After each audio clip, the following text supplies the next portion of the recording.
Hey everyone, my name is Gabrielle and today we're going to go through the 2025 Leaving Cert Business exam predictions. Be sure to take all of these predictions with a grain of salt because there isn't anything guaranteed to come up in the exam. However, throughout this video we're going to go through loads of tips and tricks that you can use to maximize your marks no matter what comes up. So let's get straight into it. So for section 1 you'll see 10 questions but you only need to answer 8. And each question is worth 10 marks. This section should take you around 36 minutes to complete and you should spend around 2.5 minutes on each question. However, if you have some time left over, you can choose to do an extra 2 questions and your best 8 will count. You will do really well in this section if you are able to define your keywords. An easy way to study the keywords without a lot of effort is actually going through the quizzes and the flashcards on the Studyclix site. These have all been created based on past exam paper questions, and so the content you'll be revising in the quizzes and the flashcards is actually relevant to your exams. If you'd like to check those out alongside loads of other really useful business resources, then I will link them in the description box below. And be sure to leave a like on this video so that you can find this list of resources when you'll be studying business. And one more little piece of advice before we move on to the next section is don't waffle in this part of the exam. That will get you nowhere. Be concise with your answers and you'll do well with that. So moving on to section 2, here you will find the ABQs, the applied business questions. This is worth 20% of your exam and it shouldn't take you longer than 36 minutes. So at the end of this video, I will be going through a big long list of predictions for what can come up in the business exam. However, the units examined in 2025 will be units 2, 3, and 4. Staying on track with your timing is really important this part of the exam, so a 20-mark question should take you no more than 8 minutes, and a 30-mark question should take you no more than 14 minutes. The best way to study this part of the exam is actually by going through past exam paper questions in this section.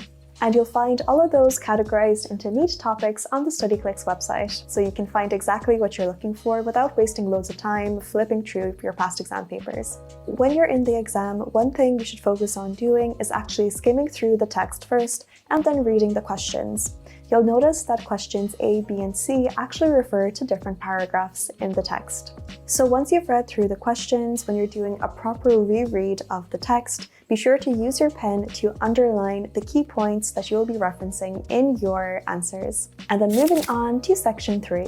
Here you'll find your long questions and you shouldn't spend more than 27 minutes on each question. The most important thing to know for this section is that you should not be writing essays as your answers. What the examiners appreciate are bullet points and conciseness. So don't be waffling in this section, be straight to the point using bullet point answers. Pick the questions you're going to do carefully and always be asking yourself, which questions will I gain the most points for? And also, obviously, always remember to label all of the diagrams you draw, for example, the break-even charts. Over the last number of years, questions have been based on the following units. So for part 1, question 1, it comes from unit 1, people in business. Question 2 tends to come from Unit 6, which is Domestic Environment. Question 3 tends to come from Unit 7, which is International Environment. And Question 4 tends to be based on Unit 1, People and Business, kind of like Question 1. And then moving on to Part 2, Question 5 tends to come from Unit 2, which is Enterprise,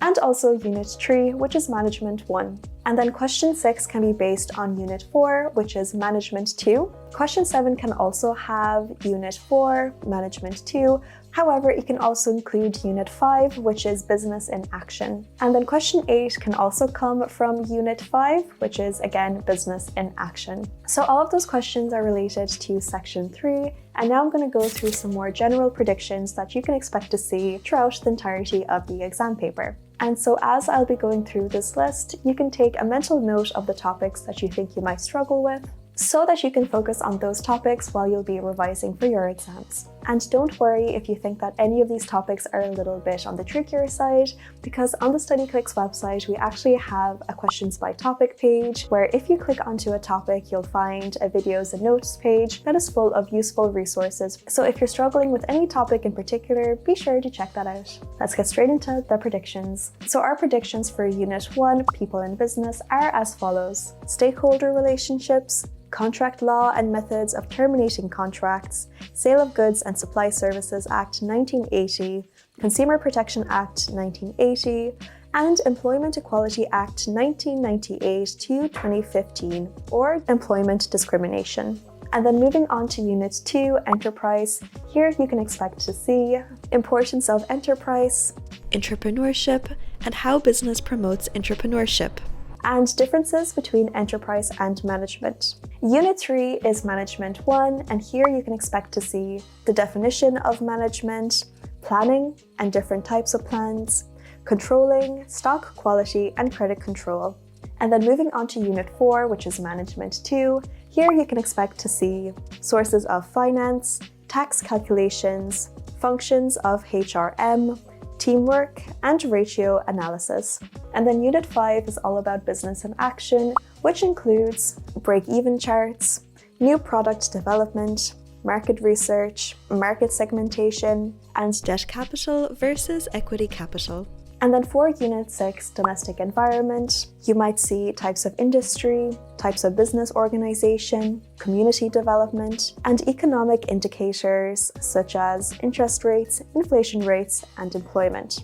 And then finally, for Unit 7, it is all about international environment. And here you might find balance of trade or balance of payment calculations, international trade terms such as trading bloc, protectionism, and deregulation. And lastly, questions about the EU, such as European institutions and policy. So before your exams, feel free to rewatch this video with this entire list of predictions and kind of think to yourself whether you'd be confident in answering questions on these topics. And so for now, that's all I have for business, but for more tips and tricks, be sure to check out our H1 Business Guide, which goes through absolutely everything you need to know for your exams and what are the best study methods to use for business. And if you found this video useful, be sure to leave a like and subscribe to our channel for more prediction videos like this. We've already covered videos like maths, Irish, and English, and so if there is another subject you'd like us to cover, then please be sure to comment that in the description box below. We'll try to make as many videos as possible. I hope this video helped, and best of luck with the study. Bye!